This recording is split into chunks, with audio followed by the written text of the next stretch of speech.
Bonjour à tous, c'est Brian de DevTheory et aujourd'hui on va parler du petit logiciel RunJS qui est un logiciel très utile je trouve pour tous les développeurs JS. Alors déjà, pourquoi RunJS et pourquoi il est utile? En fait, personnellement en tant que développeur, parfois j'ai un peu des petits bouts de code à exécuter en fait, juste à tester pour voir si c'est bien ce comportement-là qui est attendu ou pas, ou parce que je suis simplement curieux en fait de voir ça. Et pour faire ça, eh ben, soit j'ouvre VS Code, j'ouvre un nouveau fichier et puis j'exécute ce que j'écris dedans, etc. Ou soit la plupart du temps, puisque c'est assez court, eh bien, je vais sur mon navigateur Chrome, je fais F12 et puis donc dans la console, j'écris le petit bout de code et je vois si je vois le comportement en fait que je cherche. Et en fait, on va avoir RunJS qui est spécialement fait pour ça.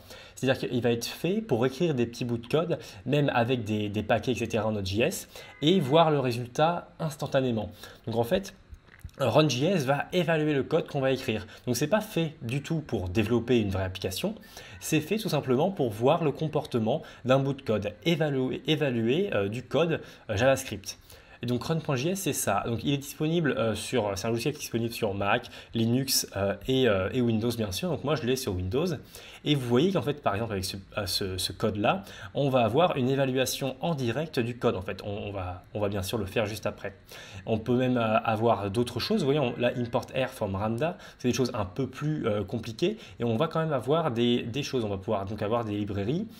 Également, ce qu'on va pouvoir avoir, c'est un JavaScript assez moderne. Pourquoi? Parce qu'en fait, il y a un support de TypeScript et également de Babel. Donc, on va vraiment pouvoir aller loin dans nos petits tests, en fait, dans notre curiosité. Donc voilà comment Run.js se trouve. Donc en fait, on va avoir une première partie ici où on va écrire des choses et deuxième partie ici où on va voir le résultat en fait. Donc par exemple, si ici je commence et je veux l'évaluation de OK plus 1, voir ce que ça renvoie, ça va me renvoyer OK 1. Bon, c'est plutôt logique. Si je fais OK plus true, ça va m'envoyer OK true tout simplement. Et si je fais des choses un peu plus complexes comme OK plus true, on va voir du OK 1. Donc ça, c'est des comportements par exemple que je peux tester pour voir s'ils marchent ou pas. Après, je peux faire d'autres choses un peu plus un peu mieux. Par exemple, je peux tester une égalité. Donc, est-ce que OK plus true est égal à OK plus 1? Là, on va donc avoir du true. Donc, on va vraiment avoir une évaluation en direct d'à peu près tout. Ensuite, au niveau de help, bien sûr, on va avoir check for updates. Là, on a un about qui va nous dire la version. Et on peut également aller voir la version si on va dans le GitHub du RunJS. C'est-à-dire que si ici, on est dans RunJS, ce GitHub là, on va un peu plus bas, voilà, il y a les versions un peu de tout. Donc on va avoir du Node, la version de Node, la version du moteur V8 et là également la version de Chromium. Donc ça, c'est les trois choses qui sont utilisées pour que RunJS marche. On va également avoir bien sûr ElectronJS derrière. Au niveau du thème, on va pouvoir le changer. Donc de base, c'est Dracula. Vous pouvez prendre ce que vous voulez. Moi, celui de base, il me convient très bien. Et ce qui est aussi intéressant quand on a des tests éventuellement un peu plus compliqués que celui-là quand même, on va pouvoir voir le code, qui est compilé en fait. C'est-à-dire que là, on va avoir du use strict et on va avoir donc mon code là parce que c'est celui de base, il n'y a pas besoin de le modifier. Mais dans un code où il va y avoir une librairie pour que ce soit, eh bien on va avoir vraiment du code de A à Z, ce qui va être exécuté en Node.js en fait. Au niveau des actions, donc on va avoir le run de base, ça le run automatiquement, donc il n'y a pas besoin de faire ça. Et on va pouvoir donc également installer des paquets NPM. Donc MS par exemple, c'est un tout petit paquet pour gérer les millisecondes que j'utilise souvent pour tester. Hop, j'ai juste à cliquer sur Add ici. On va pouvoir l'importer. Clac ici. Hop, import MS from MS. Donc je vais juste faire clac. Et derrière, je vais pouvoir avoir donc ma variable ms. Je ne me rappelle même plus comment on l'utilise pour être honnête. npmjs ms. Clac.